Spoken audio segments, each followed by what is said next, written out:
నమస్తే విశ్వనాథ్ గారు. నమస్కారం.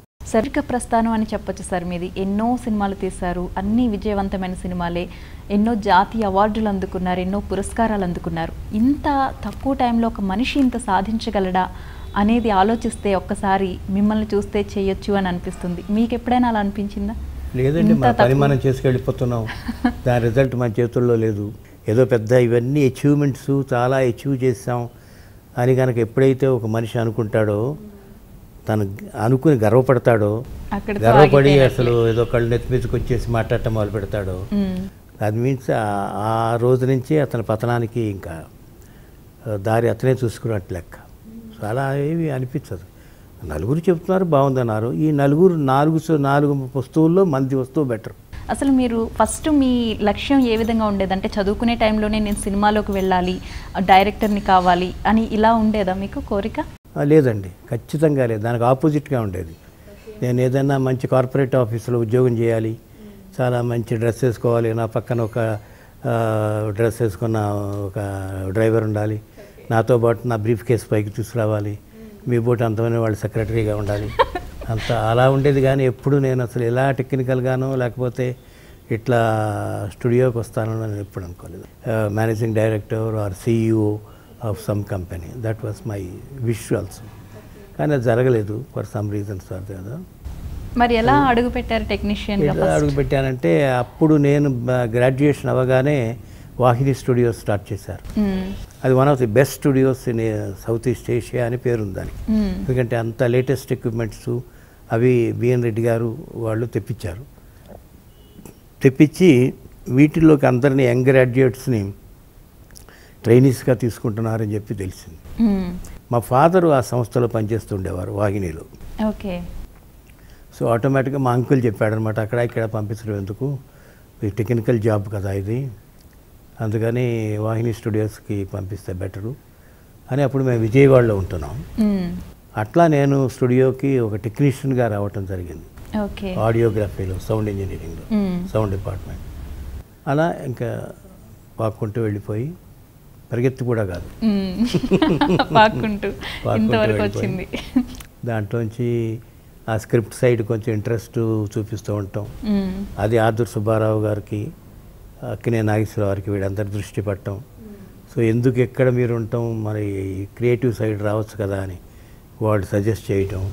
అలా అన్నపూర్ణలోకి నన్ను లాగేసిన తర్వాత కొన్నాళ్ళు సెకండ్ యూనిట్ డైరెక్టర్గా, అసోసియేట్గా పనిచేసిన తర్వాత అక్కడి నుంచి ఇండిపెండెంట్గా ఛాన్స్ రావటం, మిగతా అదంతా అందరికీ తెలిసిన స్టోరీ. అయితే టెక్నీషియన్గా రావాలని అయితే మీరు ఎక్స్పెక్ట్ చేయలేదు, అది అనుకోకుండా జరిగింది. మరి డైరెక్టర్గా విజయవంతంగా ముందుకు వెళుతూ ఉన్నప్పుడు నటుడిగా ఎలా అరంగేట్రం చేశారు మీరు? అది కూడా నాకు కమల్ హాసన్, బాలసుబ్రహ్మణ్యం గారు వాళ్ళిద్దరూ రెస్పాన్సిబుల్. శుభ సంకల్పం అనే సినిమా నా చేత డైరెక్ట్ చేస్తున్నప్పుడు ఒక పర్టికులర్ రోల్కి అనేక మంది పేర్లు సజెస్ట్ కావటం, వీళ్ళేమో అది ఏ పేరు నచ్చకుండా ఉన్నట్టు నటించటం. అది వాళ్ళు ఎప్పుడో అనుకున్నాం మేము, కథ చెప్పినప్పుడే ఎవరు వేయాలో వేషం అని వాళ్ళు అంటాం. అది ఫైనల్గా ఒక డేన అది బయట పెట్టడం, అది నేనే అని తేలటం, అట్లా జరిగింది. అది అంతే తప్ప నేను అప్పుడు కూడా కథ రాసేటప్పుడు కూడా నేను అనుకోలేదు అది నేను చేయాల్సి వస్తుంది. నటుడిగా సినిమాలకి వెళ్తాను అని మీరు కూడా ఊహించలేదు? ఊహించుంటే శంకరాభరణంలోనే వచ్చి ఉండేవాడిని కదా. కమల్ హాసన్ గారు అప్పటికే చాలా మంచి పేరు ఉన్న హీరో. మరి అటువంటి వ్యక్తి ఆ మూవీలో మీరు శుభ సంకల్పంలో చూసుకుంటే చేతులు కట్టుకుని అయ్యగారు అంటూ నిలబడాలి. బహుశా నాకు తెలిసి మిమ్మల్ని ఆ పాత్రకి అక్కడ పెట్టడానికి కారణం కూడా అదేనేమో అని నేను అనుకుంటున్నా. ఎటువంటి చర్చ జరిగింది అప్పుడు? మీరు అడుగుంటారు కదా నేనే ఎందుకు అని.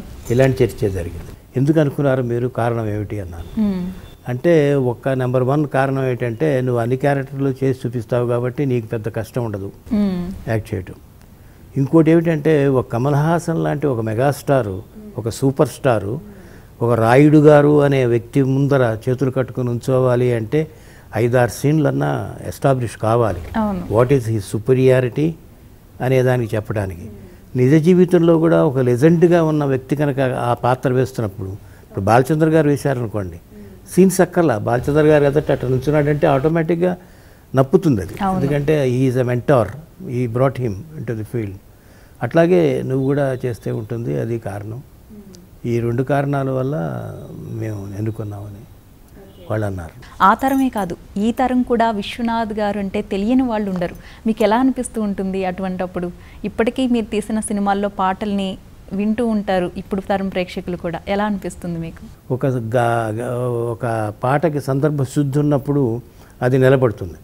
ఏదో 2 రీల్స్ అయిపోయినాయి, పాటే లేదు, మరి బోరు కొడుతుందేమో అని బలవంతంగా తోస్తామనుకోండి పాటని లోపలికి, అప్పుడు పాట నిలబడటం కొంచెం కష్టం.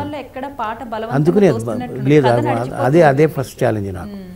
నేను మొదట్లో రాసుకునేటప్పుడే ఆ పాటకి తగ్గట్టుగానే దాని సిచ్యుయేషన్ డ్రైవ్ చేస్తాం. స్టోరీ కూడా వెళ్ళాలి, కొంత స్టోరీ చెప్పబడాలి దానివల్ల, దాంతో అప్పుడు అది నిలబడుతుంది. లేదు ఊరికనే మన ఆల్రెడీ ప్రియుడి దగ్గర నుంచి ఉత్తరం వచ్చేసింది, మనకి ఆ సీన్ పెట్టే ముందరే ఆవిడ మంచి జార్జెట్ చీర కట్టుకుంది, స్లీవ్లెస్ జాకెట్ వేసుకుందంటే ఒబ్బో పాట రాబోతుందని మనకి ముందరగానే ప్రేక్షకుడు, ఇవాళ చాలా తెలివైన వాళ్ళు ప్రేక్షకులు, వాళ్ళకి తెలుసు పాట ఎక్కడొస్తుందో తెలియకుండా పాటను చూపించడం అనేది ఛాలెంజ్ స్క్రిప్ట్లో. సో పాటే ఒక అవాంతరం అభ్యంతరం అనుకున్నప్పుడు దాన్ని ఎంత వీలుగా దాంట్లోకి చొప్పించదలుచుకుంటామో అంత ఇదిగా చెప్పాలి. ఆరాధనోత్సవాలు జరుగుతున్నాయి, అందరూ వచ్చారు, కూర్చున్నారు, పండితులు అందరూ ఉన్నారు. ఒక ఆవిడ అంటే వాళ్ళ ఉద్దేశంలో రాకూడని ఆవిడ గుడిలోకి ఈ సంగీత కచేరీలో పాల్గొనడానికి అర్హత లేని ఆవిడ కూడా తంబర పట్టుకుంది. మొత్తం అందరూ వెళ్ళిపోయారు. తను సహవాయిద్యగాళ్ళు కూడా వెళ్ళిపోయారు, ఒక్కడు మిగిలిపోయాడు. ఒక్కడే ఉన్నాడు, ఇంకా ఒక్కడు శంకరుడు అక్కడ రాతిబొమ్మ, చేతనంగా ఉన్నటువంటి ఈయన, లైవ్గా ఉన్నటువంటి ఈయన. అప్పుడు ఏం చేయాలి? ఇప్పుడు వచ్చిందేమో తను కచేరీ చేయటానికి, అది పర్పస్. సో ఆ పర్పస్ ఇలా విచ్ఛిన్నం అయిపోయింది. అప్పుడు ఏ ఉద్దేశంతో పాడాలి అంటే తనకి తన మీద ఉండేటువంటి ఒక అపారమైనటువంటి ఒక సెల్ఫ్ కాన్ఫిడెన్స్ ఉంది కాబట్టి, ఎవరు లేకపోయినా, ఒక్క వ్యక్తి ఎవరన్నా కూడా లేకపోయినా, చివరికి అదే చెప్తాడు, ఎవరు శ్రోతలు లేకపోయినా ఈ దోమలు ఈగలే శ్రోతలు అనుకుని ఇంట్లోనే తను పాడుకునేవాడు తను, అలాంటి వ్యక్తి అని చెప్పిన మనకు దానికి అన్వయం సరి కుదిరేట్టుగా, నువ్వు ఉన్నావు చాలు, నీకు పడతాను విను, నువ్వు వీళ్ళు వింటే ఎంత వినకపోతే ఎంత, I don't care for them అనే మాటకి క్షుద్రులురుగని నిర్నిద్రగానం ఇది విని తరించరా అనే లాంటి లైన్స్ వస్తాయి. అంటే అలా చెప్పగలిగాడు అంటే తనకి తన మీద ఎంత ఆత్మవిశ్వాసం ఉందో. ఆత్మవిశ్వాసానికి తలబిరుసుకి చాలా తక్కువ తేడా, చాలా థిన్ లైన్. సో అందుకని అలా సిచ్యుయేషన్కి అంత మనం ప్రిపేర్ చేస్తే కానీ అందుకని ఆ పాట నిలబడుతుంది. సప్తపది క్యారెక్టర్ డిజైన్ చేసినప్పుడు సప్తపది స్టోరీని, అందులో కులమత వర్గాలని ఉన్న సామాజిక రుగ్మతల్ని ఎత్తి చూపిస్తూ కథాంశం సాగిపోతూ ఉంటుంది. మరి అప్పుడు ఏదైనా ఇబ్బందికర వ్యాఖ్యలు కానీ, ఏంటి ఇలాంటి స్టోరీని తీసుకున్నారు అని కానీ ఏదైనా అనిపించిందా మీకు? నాకు అనిపించలేదు, కానీ వచ్చింది, ఆ అపోజిషన్ వచ్చింది. అంటే ఎక్కడి నుంచో కాదు, విశాఖపట్నం నుంచి కొంతమంది ఒక 10-15 మంది సంతకం పెట్టి ఒక లెటర్ పంపించారు నాకు. మీరేదో అసలు అంటే ఒక శాస్త్రోక్తంగా అగ్నిసాక్షిగా జరిగిన పెళ్ళిని నల్లిఫై చేస్తూ ఆ అమ్మాయి మనసులో ఎవరున్నారో వాళ్ళకు అప్పగించడం మాట అలా అట్టిపెట్టేసేసి, మీరు ఏదో శంకరాభరణం అని ఎట్లయితే మేమందరం ఎంత బాగా లైక్ చేశామో దానికి విరుద్ధంగా ఒక కులానికి ఒక కులానికి సంబంధించిన వాడిని మీరు గ్లోరిఫై చేస్తూ చేశారు. మీకు తెలుసో తెలీదో ఒక మాలవాడి పక్కన ఒక మాదిగాడు కూర్చొని భోజనం చేయడం కూడాను, వాళ్ళలో వాళ్ళకే అంతర్ విభేదాలు ఉన్నాయి. అలాంటిది అలా గ్లోరిఫై చేసేసి చెప్పడం అనేది ఎంతవరకు సబబు అని, అది పెద్దగా మైనర్, అదే యాజిటేషన్గా వచ్చేసి మొత్తం సినిమానంతా ఆపేస్తాం మేము అని జెండాలు పట్టుకుని థియేటర్ ముందు కూర్చుని అలా. కానీ అదొక నిజంగా ఒక విప్లవాత్మకమైన నిర్ణయం అది మీరు సినిమా తీయడం అనేది. చెప్పదలుచుకుంది ఏమిటంటే, ఏ కులానికి పెద్దో, ఏ కులానికి ఒక స్టాండర్డ్గా ఉండి ప్రతి వాళ్ళు ఒక సలహా కోసం ఎవరి దగ్గరికి వెడతారో ఆయన తీసుకున్న డిసిషన్ అది. అలాంటప్పుడు ఏమైందంటే, అసలు పెళ్ళంటే ఏమిటి? అసలు 2 శరీరాలను కలపటమా, 2 మనసులను కలపటమా? 2 మనసులను కలపాల్సి వచ్చినప్పుడు వాడు కులానికి సంబంధించిన వాడు అని తెలిసినంత మాత్రాన దాన్ని విడగొట్టడమా? అన్యోన్యంగా జీవితాంతం ఉండగలరు అని గట్టిగా తెలుస్తుంది. ఎందుకంటే కొన్ని ఇన్ఫాక్చుయేషన్స్ అంటాం, తాత్కాలికంగా మనకి ఒకళ్ళ మీద ఇదైపోయి ఒక 6 నెలలు అయ్యేటప్పటికి అది కాస్త సమసిపోయి ఇద్దరు విడిపోయి ఎవరి ద్వారా వాళ్ళు వెళ్ళటం అనేది అనేక సందర్భాల్లో మనం చూస్తున్నాం. సో ఆయన ఆల్ త్రూ చూసింది ఏమిటంటే, వాళ్ళిద్దరి మధ్యన ఉండేటువంటిది ఒక పవిత్రమైన బంధం అనే తెలుసుకున్నాడు ఆయన. ఆ కుర్రాడు కూడా చాలా త్యాగం చేసి పారేశాడు. ఆ అమ్మాయి కూడా ఎప్పుడైతే ఒక్కసారి మ్యారేజ్ అయిపోయిందో గజ్జలు ఇవ్వటం కూడా తలుపు చాటు నుంచి ఇస్తుంది, కానీ బయటపడి మొహం కనిపించని కూడా కనిపించదు. సో అలాంటి వాళ్ళని మనం విడదీసి ఏమి చేస్తున్నాం, పాపం చేస్తున్నామా అని ఆలోచించాల్సి వచ్చింది. అది ఎవరు చెప్పారు? అదర్ కులస్తుడు చెప్పాడు ఆ సంగతి. అల్లు రామలింగయ్య క్యారెక్టర్ చెప్పింది, ఓ క్షత్రియుడు చెప్పాడు. ఓకే, బ్రాహ్మణులు చెప్పటము లేకపోతే వాళ్ళకి వాళ్ళు అని కాదు, మనం కులాలుగా మాట్లాడుకుంటున్నాం కాబట్టి కథాపరంగా మాట్లాడుకుంటున్నప్పుడు అతను జ్ఞానోదయం చేశాడు. నువ్వు ఒక్కసారి ఆలోచించు, శంకరాచార్యుల వారికే ఇట్లాంటిది తటస్థపడింది, మతానికి ఎవరైతే మనం హెడ్ అనుకుంటామో ఆయనకే తటస్థపడింది ఇట్లాంటిది అని అలాంటి సిచ్యుయేషన్స్ అన్నీ పెట్టి ఈజ్ కన్విన్స్డ్ నేను చేస్తున్న తప్పు, నేను నాకు ఎదురు చెప్పలేక ఇంటి పెద్దను కాబట్టి అమ్మాయి ఆ రోజున ఒప్పుకున్నా కూడా త్రికరణ శుద్ధిగా ఒప్పేసుకుంది. ఇంకంతే నాకు రాసి పెట్టింది అంతే. దాంట్లో మళ్ళీ మతలబు దాంట్లో నేను చాలా మీ అందరి సాటిస్ఫాక్షన్ కోసం నేను చేస్తున్నాను, నా మనసులో లేదు అసలు దీన్ని ఎవరితో చెప్పుకునో ఏమీ లేదు. కంప్లీట్లీ ఒకసారి తాళి కట్టించుకున్నాను, అంతే, దానికి స్టాండ్ అయి ఉండాలి. అయితే ఈ కుర్రాడికి ఏమిటంటే తన భార్య కానిది ఎవరైనా సరే, పరస్త్రీ ఎవరైనా సరే తల్లితో సమానం, దేవతతో సమానం అని తన వృత్తి ద్వారా నేర్చుకున్నటువంటి ఒక పురోహితుడు, ఒక పూజారి, అమ్మవారి పూజారి, అమ్మవారి. సో ఆ టైం కరెక్ట్గా ఆవిడ దేవతలా కనిపిస్తూ ఉంటుంది. నిజంగా మీ ప్రతి ఒక్క సినిమాలో కూడా రకరకాల మనస్తత్వాలని ఆవిష్కరింపజేస్తూ ఉంటారు. మీరు అన్నారు ఇందాక అన్నీ మనం కల్పించిన కథలే కదా, కాదు, నిజానికి చాలా దగ్గరగా ప్రతి ఒక్కరి జీవితంలో జరిగే కథలే మీరు సినిమాలుగా తీశారు. వచ్చి అంటుంటారు ఒక్కప్పుడు నాతో కూడా, స్వాతికరణం జరిగినప్పుడు అట్టాగే జరిగింది. చాలామందికి కొంచెం కష్టమైంది కుర్రాన్ని చంపేయటం, అదేమిటి అలాంటి గురువులు ఉంటారా అనేది కొన్ని చోట్ల నుంచి వచ్చింది. గురువు చేతిలో శిష్యుడి చేతిలో గురువు ఓడిపోవాలనే కదా మన సాంప్రదాయం. అసలు ఎప్పటికైనా గురువు అలా కోరుకుంటాడట, నా శిష్యుడి చేతిలో నేను ఓడిపోవాలి, అది గొప్ప. ఇట్లా చేశారేమిటని నేను సినిమా రిలీజ్ అయిన మర్నాడు ఒక ఆవిడ వచ్చింది నా దగ్గరికి. నేను ఇప్పుడు ఇక్కడే ఉన్నాను, హైదరాబాద్ గ్రీన్ పార్క్. ఎంత తెలుస్తాయండి, మా అమ్మాయి కథే మీరు తీశారు సినిమాని. మా అమ్మాయి డ్యాన్స్ నేర్చుకుంటుంది, ఎలా టీచరు ఆ అమ్మాయిని తొక్కిపట్టి పైకి రానివ్వకుండా ఎలా అడ్డాలు పడింది, ఏం చేసింది. అందుకని అప్పుడు స్వాతికిరణం. స్వాతి ముత్యం సినిమా తీసుకుంటే సార్, కమల్ హాసన్ పాత్ర అసలు మీరు డిజైన్ చేసిన తీరు అద్భుతం. అందులో సువ్వి సువ్వి పాటకి కమల్ హాసన్తో మీరు స్టెప్స్ వేయించారు అందులో. అసలు అది అంటే ఒక పల్లెటూరులో ఉన్నవాడు, వెర్రిబాగులోడు, ఏమీ తెలియనివాడు, అతనితో ఎలా స్టెప్స్ వేయించాలి అనేది వచ్చినప్పుడు మీరు ఎలా డిజైన్ చేశారు అసలు దాన్ని? అది మామూలుగా రెగ్యులర్గా కోరియోగ్రాఫరు తప్పుగా చేయలేడు, అతను బాగా జీర్ణించుకుపోతాడు. ఇప్పుడు శృతిబద్ధంగా 20 సంవత్సరాలు సంగీతం నేర్చుకున్నవాడు శృతి తప్పి పాడమంటే పాడలేడు వాడు, అంతేగా. ఈ కెనాట్ సింగ్. నా బట్టి వాడు పాడగలడు, ఎందుకంటే నేను ఎమ్మెచ్యూర్ని కాబట్టి, దాంట్లో నాకు ప్రవేశం లేదు కాబట్టి నేను పాడగలను శృతి లేకుండా. చాలా చోట్ల పోతూనే ఉంటుంది శృతి. అట్లాగే నన్ను డ్యాన్స్ చేయమంటే లై తప్పి నేను డ్యాన్స్ చేయగలను. కానీ ఒక కోరియోగ్రాఫర్ని పెట్టినప్పుడు ఒక హాఫ్ డే పోయింది మాకు మొత్తం. అసలు ఆ ఫస్ట్ స్టెప్ ఎలా వేయాలో కూడా టైం అంతా పోతుంది, ఎండ వచ్చేస్తుంది పైకి, సువ్వాలి, ఎలా పాడాలి. గారికి ఏదో నేనే గంతులు వేసేటప్పటికి ఇది బాగుంది అన్నాడు కమలా, ఇది పెట్టాను. మీరే చేసి చూపించారా? నేనే చేసి. అప్పుడు అది చప్పట్లు కొడతారు థియేటర్లో జనం, ఎందుకంటే దాంట్లో ఉన్నట్టుంటుంది, లేనట్టుంటుంది. మళ్ళీ లైలో పాడుతున్నట్టుగాను స్టెప్ వేస్తున్నట్టుగానే ఉంటాడు, మళ్ళీ లేనట్టుగానే ఉంటుంది. అంత బాగా స్వయం కృషి. అప్పటికే చిరంజీవి గారు కమర్షియల్గా ఎదిగిపోయిన హీరో, ఆయనతో చెప్పులు కుట్టించి అసలు ఈ పాత్ర డిజైన్ చేసినప్పుడు అది మీరు చిరంజీవి గారికి చెప్పినప్పుడు ఆయన ఎలా యాక్సెప్ట్ చేస్తారు దాన్ని? ఫస్ట్ భగవంతుడి దయ వల్ల ఏమిటంటేనండి, ఇప్పుడు ఈ ఎగ్జాంపుల్ తీసుకునే ముందర కొంచెం వెనక్కి వెళ్తే, నేను చెల్లెలి కాపురంలో శోభన్ బాబు చేత నల్లటి వేషం వేయించాను. అవును, చూసాను. అందాల నటుడు, అతని టైటిల్లోనే అందాల నటుడు శోభన్ బాబు అని టైటిల్ వేస్తారు, వేసేవాళ్ళు, వేయించుకునేవాడు. ఇంకా బొగ్గు కలర్లో బొగ్గు కలరే. కొన్ని 2-3 సీన్లు అయితే మరి మన బూట్ పాలిష్లో బ్లాక్ ఉంటుంది, కివీ పాలిష్ అలా వచ్చేసింది. అది సినిమాయే బ్లాక్ అండ్ వైట్ పైగా. సో కాస్త బ్లాక్ అయితే ఇంకా బ్లాక్గా కనిపిస్తుంది. వాళ్ళకి ఏంటంటే ఆ రోజుల్లో అదే నాకు నిన్న భగవంతుడు నాకు ఇచ్చిన గొప్ప వరం ఏంటంటే, ఆయనతో సినిమా చేస్తే చాలు, ఆయన పెట్టింది మనం దాని గురించి మనం డిస్కస్ చేసి ఇది ఇట్టాగో అది అట్టాగో అని ఎవ్వరూ కూడా ఇంతవరకు చేయలేల. అట్లాగే ఆ రోజున శోభన్ బాబు, ఇప్పుడు ఈ సంగతి ఎందుకు చెప్తున్నానంటే, ఆ రోజున శోభన్ బాబుతో ఈ కథ చెప్పినప్పుడు ఏమీ అసలు ఒక పాయింట్ కూడా అతను అబ్జెక్షన్ చెప్పలేదు.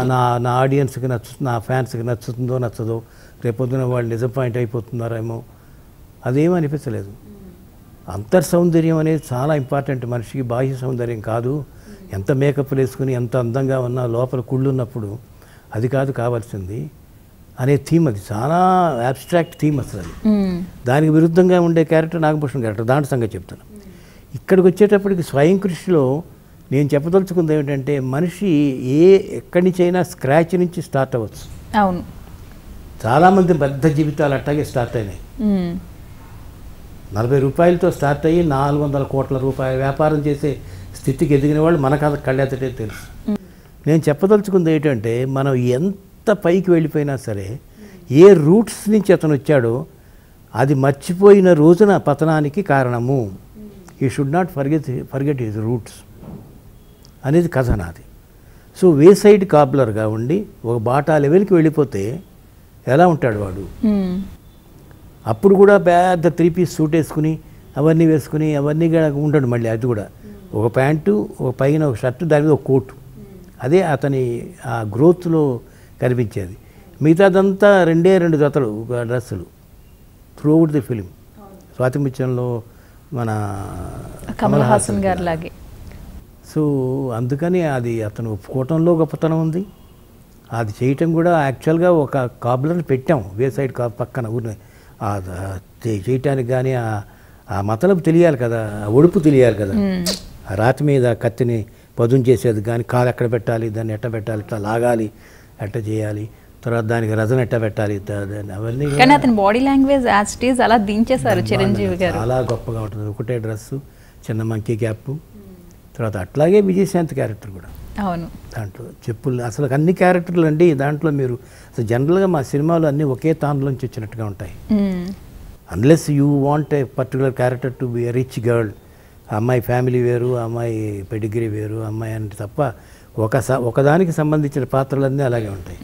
తండ్రి ఏమో రిటైర్డ్ కానిస్టేబుల్ విజయశాంతికి, సస్పెండ్ అయిపోయిన కానిస్టేబుల్. సో ఆ నేత అంతా అట్టగే ఉంటుంది. ఈ అమ్మాయి ఏమో మన గుడిలో మనం అక్కడ చెప్పులు అవి పెడితే టోకెన్ ఇచ్చేగాళ్ళు, అమ్మాయి హీరోయిన్. అవును. తర్వాత వాళ్ళకి తనకి చదువు లేదు కాబట్టి చదువు చెప్పించి వృద్ధిలోకి తీసుకురావాలి అనేటువంటి సుమలత క్యారెక్టరు. ఆ అమ్మాయి కూడా మీరు చూస్తే మామూలు ఏమిటో విపరీతమైన హెయిర్ డ్రెస్సులు అవన్నీ అట్లా ఉండదు. ఒక సామాన్యుడు చదివిస్తున్న పద్ధతిలోనే ఉంటుంది హాస్టల్లో. మీరు సుమలత క్యారెక్టర్ ఎన్నో సందేశాలు ఉంటాయి సినిమా మొత్తం మీద. చదువుకి వయసు అవసరం లేదు అనే సందేశం ఒకటి. తండ్రి ఎంత గొప్పవాడైనప్పటికీ కూడా పిల్లల్ని ఎలా పెంచాలి అనేది అందులో చిరంజీవి క్యారెక్టర్ నిజంగా అద్భుతంగా చెప్తుంది. పిల్లవాడు తప్పు చేసినప్పుడు ఏ విధంగా దండించాలి, ఎలా తెలియజేయాలి, ఎలా తెలియజేయాలి. అది నిప్పులో పెడితే కానీ బంగారానికి కూడా మనం ఉంపు తీసుకురాలేం కదా. అవును. సో కష్టంగా కనిపించినా చూసేదానికి అదే అప్పుడే మనం సరి చేయాల్సిన వయసు అది. వయసు అది చిన్నప్పుడు వంగంది మానయిన తర్వాత వంగుతుందా. కానీ మనం ఒక్కసారి హీరోలు, అప్పటి తరం హీరోల గురించి ఇప్పటి తరం హీరోల గురించి మాట్లాడుకున్నట్లయితే, అప్పుడు మీరు అన్నట్లుగా అందాల నటుడైన శోభన్ బాబు ఇలా నల్లగా ఒక కురూపిలా కనిపించిన, కమల్ హాసన్ లాంటి ఒక గొప్ప లెజెండ్ హీరో వెర్రిబాగులవాడి వేషం వేసిన, స్వయం కృషిలో చిరంజీవి గారు చెప్పులు కుట్టేవాడిగా నటించిన, అప్పుడు చాలామంది ఫ్లెక్సిబుల్గానే ఉండేవాళ్ళు. వాళ్ళు అసలు మన ఇమేజ్కి దెబ్బతింటుందేమో, ప్రేక్షకులు యాక్సెప్ట్ చేస్తారా చెయ్యరా అనేది ఆలోచించేవాళ్ళు కాదు. కేవలం దర్శకుడు మీద నమ్మకంతో ఏ క్యారెక్టర్ ఇచ్చినా సరే మనం విజయవంతం అవుతామనే నమ్మకం ఉండేది. కానీ ఈ తరం హీరోలను చూసుకున్నట్లయితే వాళ్ళు ఒక క్యారెక్టర్ చెప్తే ప్రేక్షకులు నన్ను ఇలా యాక్సెప్ట్ చేయరేమో, నన్ను కొట్టే సన్నివేశం ఉండడం ఏంటి, ఇలాంటివి చూస్తున్నప్పుడు మీకు ఎలా అనిపిస్తూ ఉంటుంది అసలు? ఇప్పుడు పోలిక చూస్తుంటే మంచి కథ వచ్చినప్పుడు వాళ్ళు ఒప్పుకుంటారేమో. ఇప్పుడు వాళ్ళకి మరి అది మీ మంచితనం సార్. అటువంటి ఒక మంచి ఒక మనం ఫార్మేటివ్ స్టేజ్లో ఇప్పుడు జయప్రద కొత్తగా వస్తుంది ఇండస్ట్రీకి, 2వ పిక్చర్ ఇది. అంతులేని కథ కంటే మా పిక్చర్ ముందర రావాలి తెలిసిరిమో. అలాంటి ఒక అందమైన అమ్మాయిని తీసుకొచ్చి మామూలు కాళ్ళ కడియాలు, తర్వాత ఏమో చీటిగుడ్డలు అవి కట్టి మాట లేకుండా చేసి ఇవన్నీ చేస్తే నిజానికి అమ్మాయికి కూడా ఫ్యూచర్ మీద భయపడుతుంది. ఇక నాకు ఇట్లాంటి వేషాలకే వస్తుంటాయేమో, చెల్లెలు వేషం, అవును, ఓ భయపడుతుంది. పిల్ల, లేకపోతే ఏదో రాని మాటలు, తప్పుడు ఖచ్చితంగా ఇప్పుడైతే అలానే అనుకుంటారు. అప్పుడు ఏంటంటే వాళ్ళకి ఆల్రెడీ ఒక బలానా ఆయన దగ్గర పనిచేయాలి, బలానా బాలచంద్ర దగ్గర పనిచేయాలి. మన ఫార్మేటివ్ స్టేజ్లో మనకి ఓనమాలు దిద్దుకునే టైంలో మంచి గురువు ఉంటే ఈ అడ్వాంటేజ్ మనకు ఉంటుందనేటువంటి సంస్కారం వాళ్ళలో ఉందేమో మరి బహుశా. అందుకనే ఇట్లాంటి సినిమాలు వచ్చినా కూడా వాళ్ళు ఒప్పుకుని ఉన్నారు కాబట్టి ఇప్పటికైనా వాళ్ళకి ఆ ఒరవడి, ఆ బిగినింగ్ ఓనామాలు నేర్చుకున్న చోటు అంత మంచిది కాబట్టి తర్వాత వాళ్ళు రాటు తెలిపోయారు. ఒక ఒక ఒక బాలచంద్ర దగ్గర పనిచేసామనుకోండి, ఆయన ఎన్నో విషయాలు మతలబులు చెప్తారు, నేర్పుతారు. ఇప్పుడు కొత్తగా వచ్చిన వాళ్ళకి ఏం తెలుస్తుందండి? ఇప్పుడు కమల్ హాసన్ వచ్చి చేసినా కూడా నేను డిజైన్ చేసిన పాత్ర అతను రెగ్యులర్గా చేసే పాత్ర కాకపోవచ్చు. అది ఎంటైర్గా డిఫరెంట్ ఒక స్కేల్లో ఉండొచ్చు. అప్పుడు ఏమిటంటే వాళ్ళు వచ్చేటప్పుడు అదే చాలా వాళ్ళకి దండం పెట్టాలి వాళ్ళ. అందుకని వాళ్ళు వచ్చేటప్పుడు ఒక స్టూడెంట్ లాగానే వచ్చేస్తారు ఏమిటో, జస్ట్ లైక్ ఏ ఫ్రెష్ స్టూడెంట్. నిజానికి ఎందుకు రావాలి అలా? ఇంక్లూడింగ్ మన చిరంజీవి గారు, నేను ఆపద్బాంధవుడు తీస్తున్నప్పుడు దాంట్లో ఒక క్లిష్టమైన సీన్ ఒకటి ఉంది. షాక్ థెరపీ ఇస్తారు ఇతనికి, పిచ్చిగా బిహేవ్ చేస్తున్నాడు అన్నట్టుగా ఏదో వాళ్ళందరూ కంప్లైంట్ చేసి. షాక్ థెరపీ ఇచ్చినప్పుడు ఏమవుతుందంటే మాట స్టట్టరింగ్ వచ్చేస్తుంది, భావం ముందర పరిగెత్తుంది, భాష రాదు. చెప్పాలని లోపల నుంచి తన్నుకొచ్చేస్తూ ఉంటుంది. ఆ చెప్పడానికి కావాల్సిన భాష రాదు, సప్లై కాదు. సప్లై అండ్ డిమాండ్ అంటాం కదా, అలా డిజైన్ చేశాను ఆ క్యారెక్టర్ని. ఆ చర్చిలో ఏం జరిగిందో చెప్పాల్సి వస్తుంది. దాంట్లో వాటికి వచ్చి రిహార్సల్ తీసుకున్నాడు అతను ఆ ప్రీవియస్ డే. ఎందుకు అతను అప్పటికే మెగాస్టార్ కదా, సో ఆ శ్రద్ధ వాళ్ళకు ఉంది. అదే శ్రీరామ రక్ష. చిరంజీవి 150వ సినిమా వస్తుంది అంటే ప్రేక్షకులందరికీ కూడా ఆతృతే. ఎంతమంది యంగ్ హీరోస్ వచ్చినా కూడా చిరంజీవి సినిమా వస్తుందా అనే యాంగ్జైటీ. మీరేమనుకుంటున్నారు సార్ చిరంజీవి గారి 150వ సినిమా గురించి? నేను చిరంజీవికి ఇది చెప్పాలని కూడా ఉంది నాకు. చిరంజీవికి ఒక ఇమేజ్ అనేది ఒక స్టేజ్ వరకు ఇమేజ్ అనుకున్నాం. ఇప్పటి నుంచి ఏమైందంటే నా ఉద్దేశంలో అతను ఒక మెచ్యూర్డ్ ఒక వ్యక్తిగా మారిపోయాడు వ్యక్తిత్వంలో. అంటే ఎప్పుడైతే అతను సినిమాలకి దూరం అయ్యి ఇంకొక లైన్కి వచ్చాడో, ఈ సినిమా ఈ టార్నిష్ అయిపోయి ఇదంతా ట్యానింగ్ అంతా పోయింది ఇప్పుడు అని నా ఉద్దేశం. ఇప్పుడు అతను చూపించవలసింది కానీ చేయవలసింది కానీ పాత ఇమేజ్కి తగ్గట్టు కానీ కాదని నా ఉద్దేశం. కొత్తగా ఏదో ఒకటి అంటే ఇప్పుడు తనకున్న ఇమేజ్కి తగినట్టుగా కథ. ఓకే, మనం చెప్పుకోవాలంటే ఇప్పుడు రామారావు గారు ఉన్నారు అనుకోండి, ఒక భీష్ముడను లేకపోతే ఒక కృష్ణుడను ఏదో ఒకటి చెప్పుకుంటాం. నాగేశ్వరరావు ఉన్నారు, ఒక విప్రనారాయణను లేకపోతే ఒక తుకారామను, ఇలా అట్లా చిరంజీవి గారికి కూడా చెప్పుకోవాలని నా ఉద్దేశం. శాశ్వతంగా ఈ సినిమా అమ్మ ఇది ఒక ఆణిముత్యంలాగా ఉంది.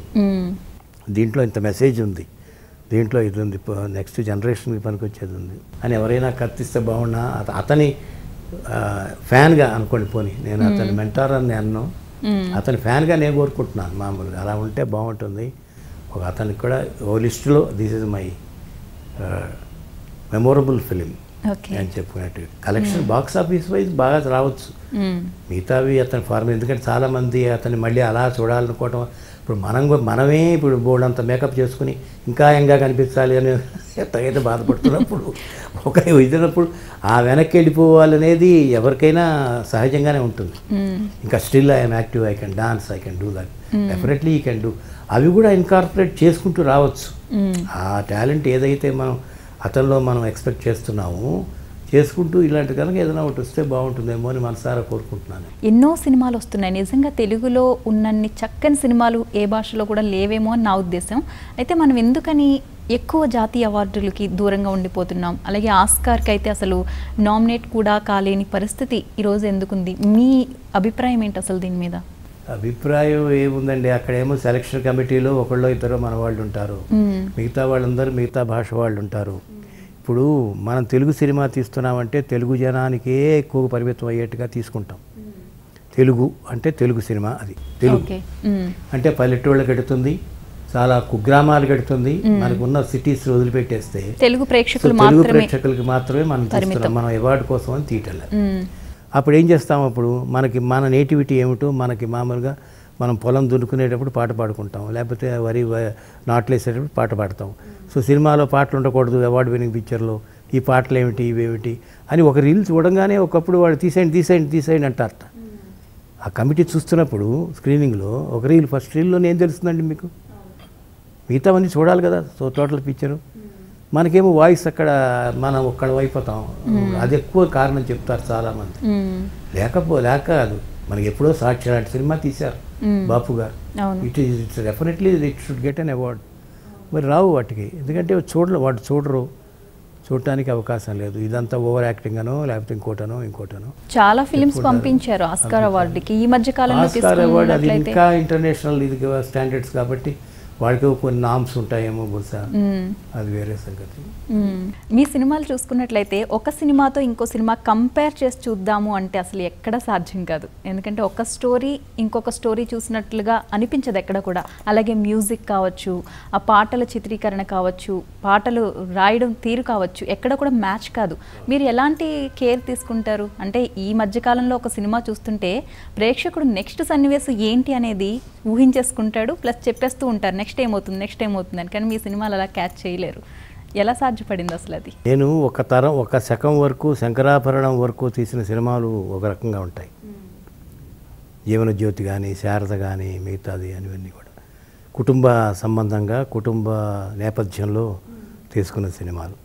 సిరిసిరి మువ్వతో ఒక నాంది పలికి, శంకరాభరణంతో ఒక స్టేజ్కి వచ్చిన తర్వాత సంగీతం మీద, సాహిత్యం మీద కాన్సన్ట్రేట్ చేస్తూ, మన శాస్త్రీయ నృత్యాల మీద కాన్సన్ట్రేట్ చేస్తూ చేయటం జరిగింది. మీరు కనుక అనలైజ్ చేస్తే నాకేమనిపించిందంటే, ఇవి తీసే సినిమాలు చాలామంది ఈ అదర్ సబ్జెక్ట్స్, సోషల్ సబ్జెక్ట్స్ ఇవన్నీ వాళ్ళు డీల్ తీస్తున్నారు కదా.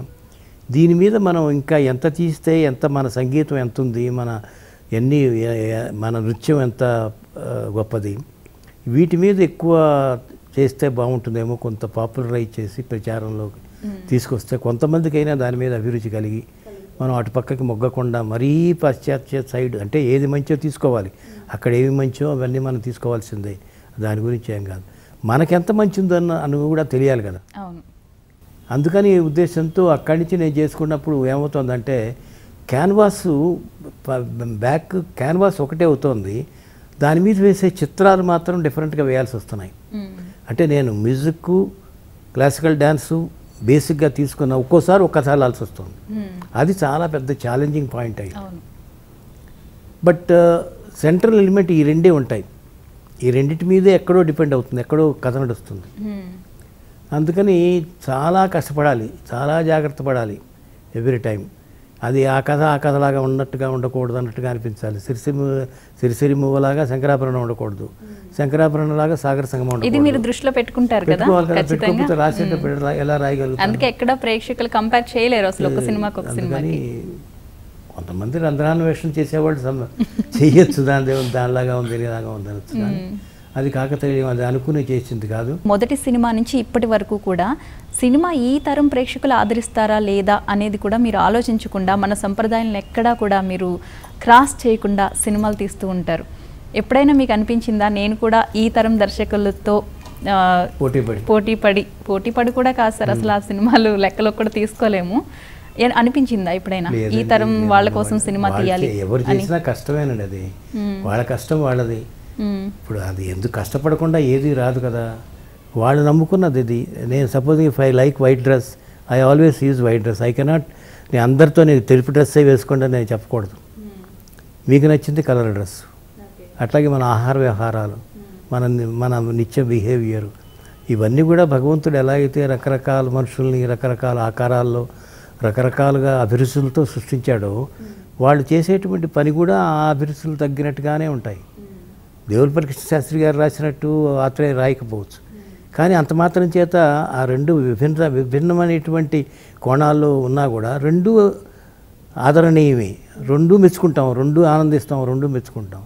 సో ఇలా చేయాలని మనకు ఎప్పుడూ లేదు, నేను ఎప్పుడు అలా అనుకోలేదు. దాంట్లో ఉన్న కష్టం, దాంట్లో విపరీతమైన కష్టం ఉంది.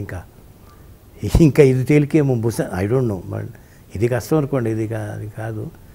అందుకని మనం అలా లేదు. If I can go to Shiva's temple, I can as well go to Vishnu temple also.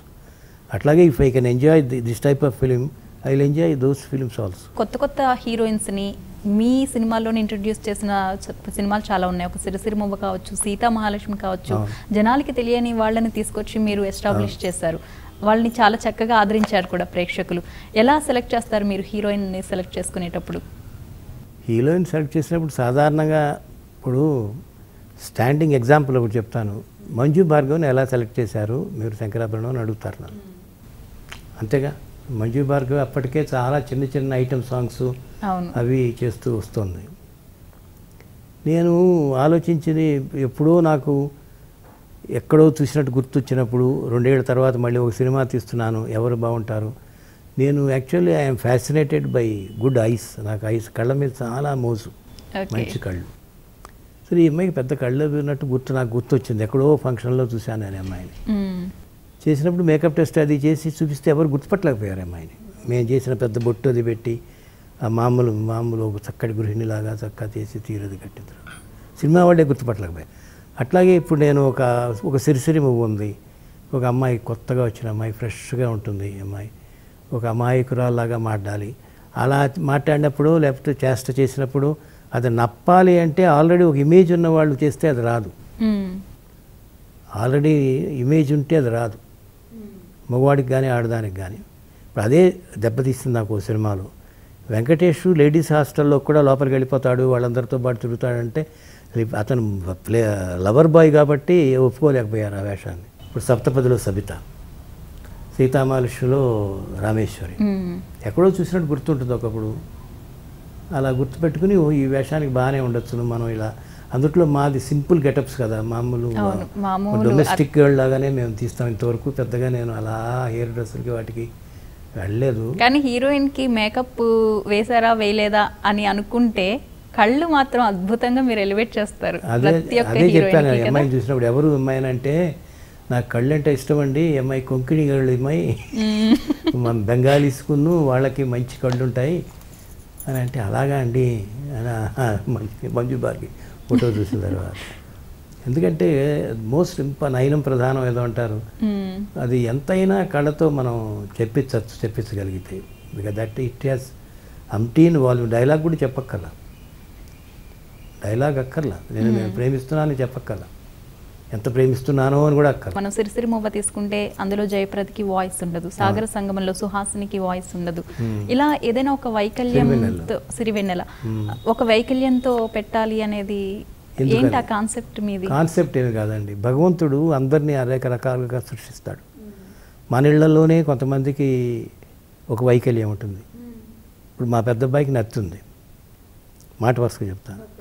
అంటే భగవంతుడు ఒక వైకల్యం ఇచ్చినా కూడా దేంట్లోనో కాంపెన్సేట్ చేస్తాడు, ఇంకొక శక్తి ఇస్తాడు అని ప్రూవ్ చేయాలని నా ఉద్దేశం. ఒక కళ్ళు లేని గుడ్డివాడికి ప్రకృతిని చూపించడం, ఇది నిజంగా చాలా పెద్ద. బాబోయ్, అది అసలు చెప్పకండి. అది ఎలా సార్ అసలు అది ఎలా అసలు థాట్ వచ్చింది? అలా చేతులతో స్పర్శతో ఒక అమ్మాయిని వర్ణిస్తూ ప్రకృతికి అమ్మాయికి లింక్ చేసి ఎలా అసలు అది?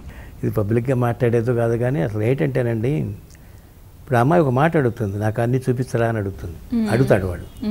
ఇంకా నేను చేయగలనంటే, నువ్వు ఎప్పుడైనా ఎవరన్నా ఒక అమ్మాయిని ప్రేమించావా అంటాడు. అమ్మ బాబాయ్, నేను అసలు ఎప్పుడైనా ముట్టుకున్నావా ఎవరినైనా? అబ్బాబు అసలు నాకు తెలియదండి. అయితే నీకు చెప్పడం తేలిక అంటుంది.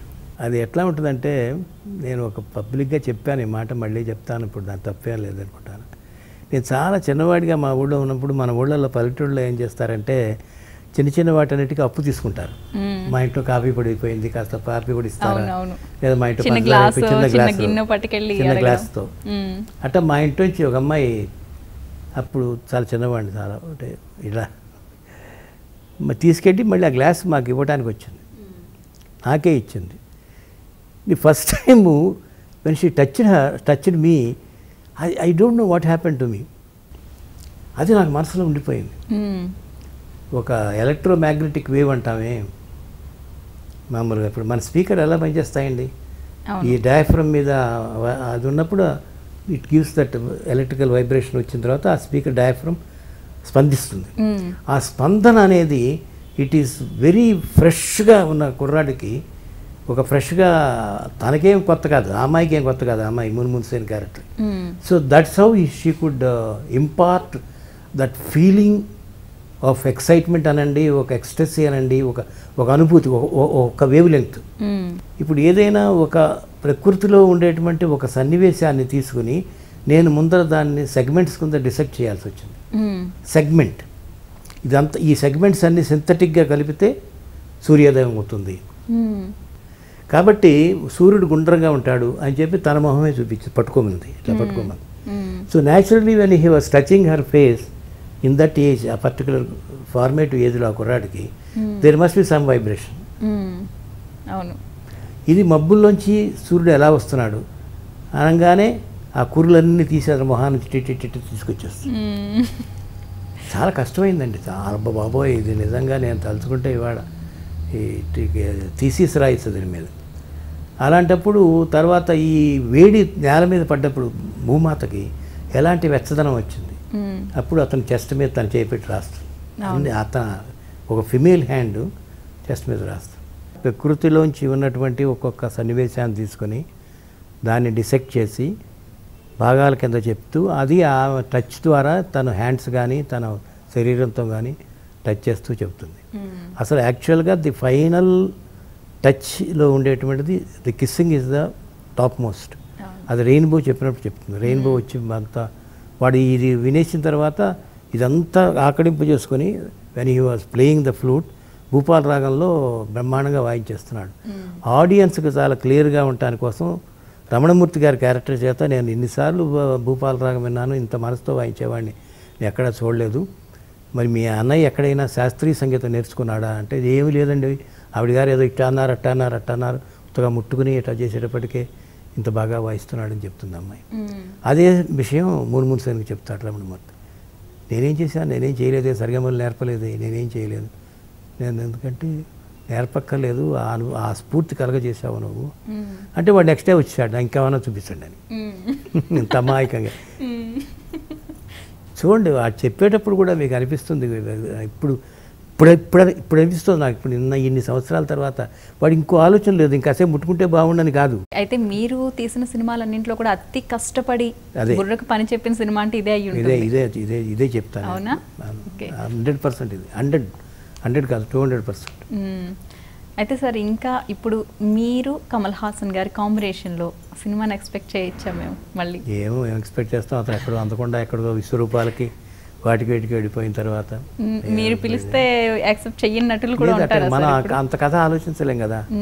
అంటే ఆయన స్థాయి ఇప్పుడు కొంత ఒక స్టేజ్ దాటి వరకు మనకి చేయగలం, కానీ కష్టం అనుకుంటున్నాను. కష్టం అంటే కష్టం కాదు, వాళ్ళకు కూడా థింకింగ్ అటుపక్కే ఉంటుంది ఎక్కువగా, ఆ లెవెల్లోనే ఉంటాయి వాళ్ళకి. ఇప్పుడు బహుశా ఏమో తెలియదు నాకు.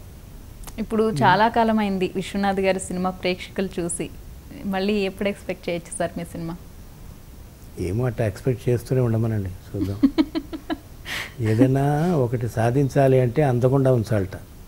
To covet at a thing keep it unreachable అని ఒక ఇంగ్లీష్ సామెత. To covet at a thing, కావాలనే ఒక ఉత్కంఠ కలగటానికి అందకుండా పెట్టమన్నాడు. తెలుగు సినీ ప్రేక్షకుల కోసం, మీ అభిమానుల కోసం త్వరలోనే ఒక మంచి సినిమా మీ నుంచి రావాలని కోరుకుంటూ ధన్యవాదాలు సార్. Thank you. తదాస్తు.